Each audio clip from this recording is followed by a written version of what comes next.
Ramachandra from the Nathan Sports Rush, live at the Convention Center in New Orleans for Super Bowl week. I'm here with Daryl Johnston, three-time Super Bowl champion from the Dallas Cowboys. Daryl, thank you for joining. Talk about what's the experience like here for you.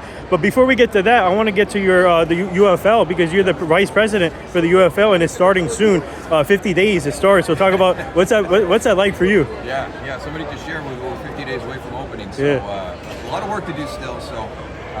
Once we leave here in New Orleans, we'll head back to the DFW area, get out to Arlington where we're hubbed, and start getting ready to welcome our players in on February 27th, and then we'll kick off on training camp that Monday, March 3rd, and then our opening game is going to be Friday night on Fox, March 28th. It's going to be the St. Louis Battlehawks versus the Houston Rockets. So it's coming quick. Yeah, so for you, being the vice president and seeing the league grow, the UFL, and just talk about how special is it to see the players come together and form a group and then having it in a different league. Talk about that. It's been amazing. We announced our headquarters last Wednesday. To sit in the atrium of that building and think about where we were in the Legacy USFL League 3 years ago and where Legacy XFL was 2 years ago. And to be sitting in that space, we're going to have 110,000 square feet for our 8 teams. We're going to have everybody under one roof. It's amazing compared to where we were at the start of this journey. So a lot of hard work by a lot of great people. And we're doing a nice job. We're getting some players some opportunities to get back in the NFL. We've had a couple of really good stories so far. We're hoping to continue to do that. We've got a Brandon Aubrey and Jake Bates.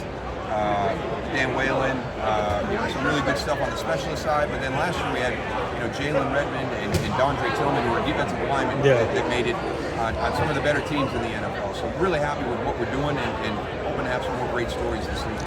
So we're at the biggest stage here, Super Bowl week, and you know a lot about Super Bowls, 3-time Super Bowl champs. So talk about your experience with the Super Bowls and what did you guys do as a team? Obviously it was different when you were playing, but talk about your media day and all. This is very different. It's grown. It's been a long time. It's been 30 years since our last one.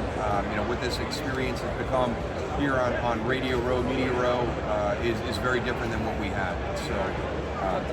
It's not just on game day. It's just that whole week in the host market where it's just such a big event. So it's very cool getting to see some people you haven't seen in a long time when you come down here to this area and start to visit with everybody. So it's definitely something that I look forward to when I have an opportunity to come here.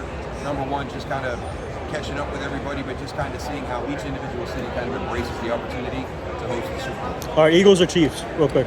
I'm going to go Eagles by 10. They're not going to make it a Patrick Mahomes game where he can seal it at the end. They're going to be up 10 points late, and he's going to have to do it twice, and I don't think he will. All right, thank you.